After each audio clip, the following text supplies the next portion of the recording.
Yo, yo, yo. Welcome to Philosopher's Stone. I feel like it's been a minute. I've been watching the news and engaging in all that. But that's not what this episode is about. This episode is diving into Gnosticism. Now, most of you are like, what the fuck is Gnosticism? What does that mean? And basically what I'm going to do is I'm going to simplify what I've learned over the past few weeks into maybe a way you could understand it without any prior knowledge of the subject. So yeah, I'm about to take y'all on a dive into Gnosticism. So to begin, the word gnosis is the Greek word for wisdom. And lately I've been diving into the more religious texts and reading and whatnot, and I find myself always back at the term Gnosticism or Gnostic. The more I read up on it, the more it resonates with me. Not sure why. Not sure if I'm a Gnostic or if I just take some of the ideology from it. I'm not gonna align myself with any title when it comes to religion. Definitely not now in life. But the belief system is super interesting, and I thought it'd make for a good episode.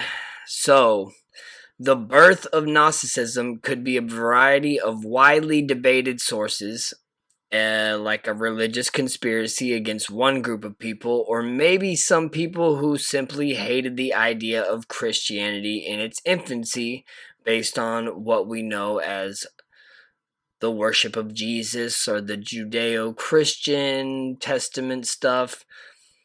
I'm going to try to make this as simple as possible, but like I always say, prepare to be fucking confused a little bit. So to start this off, really, I'm going to take you through the simple belief system, which isn't that simple, honestly, but I'll try to make it understandable for someone who's literally never looked into this shit at all.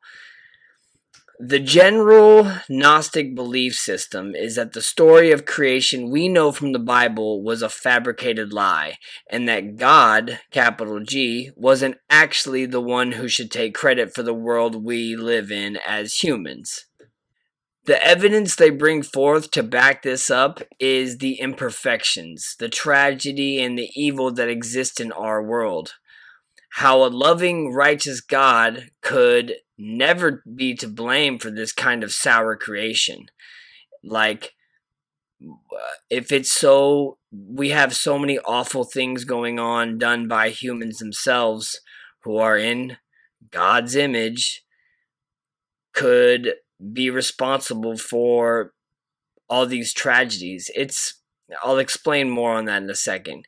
It's the argument that how could this great God's essential morality allow bad things to happen to good people? So there has to be an opposing God, right? Duality. Who would be known as the creator of our tragedy-stricken world. So there's the good God and the bad God. Which quickly brings me to the Gnostic creation myth, because, every religion or mythology has a creation story. How did we get here? Who's to blame? Who watches over us? So here it goes. God didn't have a drive to go out and create the world we know, but the divine essence from God went out to fill existence, and some of that essence traveled so far out that it was unrecognizable as being a part of God, and somehow, which I will get into in a second, mutated into something imperfect, yet still possessed fragments of God's divinity within itself. So whatever God's essence went into wasn't that great of a being to begin with. Now, God's release of his divine essence created the first beings, what we know to be called as eons, like his own council of lesser gods who were still powerful and carried what they called the divine spark. These eons lived among God in Pleroma, which is the Gnostics' term for heaven, or a version of what we know as heaven, also known as the realm of divine fullness. So here's where we get into the eon known as Sofia, which is a term that means wisdom. She allegedly embarked on her own travel throughout existence, seeking more knowledge and wisdom. Like that was her primordial duty, was to seek out more wisdom and knowledge. And along these travels, she spawned a flawed creation who's known to Gnostics as the Demiurge, who believed he was the supreme God, and because he was so flawed and distorted, the world he created for us would also be flawed and distorted. So this is our real, true God that we need to blame for this reality prison that we're stuck in.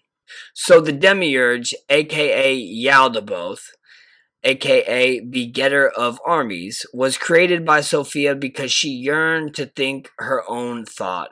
Without the cooperation of her male consort, she created Yaldabaoth, the flawed creation, an ugly, misshapen mistake, yet still a divine being. Yaldabaoth was the god of the book of Genesis, and he was cast out of the entirety of full divine fullness by Sophia, so the other divine beings wouldn't see what she had done, like a hunchback child that she got to keep under the stairs or some shit.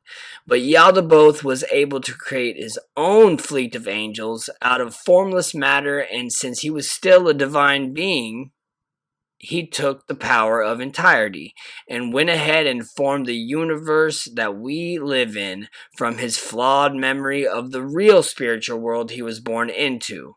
So he couldn't remember exactly where he was from, so he just created something similar to it. So that's why the world that we live in and that he created is extremely flawed, with evil people doing evil shit to good people. It's because he has a skewed view of what the world he made should have been like. Gnostics believe that Moses wrote the first 5 books of the Bible, aka the Pentateuch, and that Moses made a mistake, which is that he thought that Yaldabaoth, the mistake of the Eon Sophia, was the true God. So a lot of you are wondering, where does Jesus Christ come into this story, I guess? And I'll tell you right now. The Gnostics were divided on their beliefs about Jesus Christ. One view held that he only appeared to have human form, but he was actually spirit only. The other view contended that his divine spirit came upon his human body at baptism and departed before the crucifixion. Christianity, on the other hand, holds that Jesus was fully man and fully God, and that his human and divine natures were both present and necessary to provide a suitable sacrifice for humanity's sin. So that's where we get the clashing. There is Christian Gnosticism and there's regular Gnosticism, I guess you could call it. There's this series is going to be lengthy because there's so much that umbrellas under Gnosticism itself. And on the next episode, I'm going to be getting into more of the scripture shit from the Nag Hammadi library, and it deals with some of the real history behind Christianity. Also, I'm definitely going to talk about the archons. A lot of you have heard that term before, and we gotta love those archons, dog. I think maybe even if you've looked into some Matrix style research, you'll come across the archons. I hope you enjoyed this very confusing episode, and if it wasn't confusing, I'm gonna pat myself on the motherfucking back because it took me weeks to figure out how to approach this topic in a way everybody could understand. And hopefully, as my series on this goes on, it will come together more. Like I said, there's a lot of debating between Gnostic sects, not SEX, SECTS, you fucking pervs, on what Gnosticism really is and what the beliefs are. Because I mean, when it comes down to it, it's really just a bunch of history written by motherfuckers thousands and thousands of years old.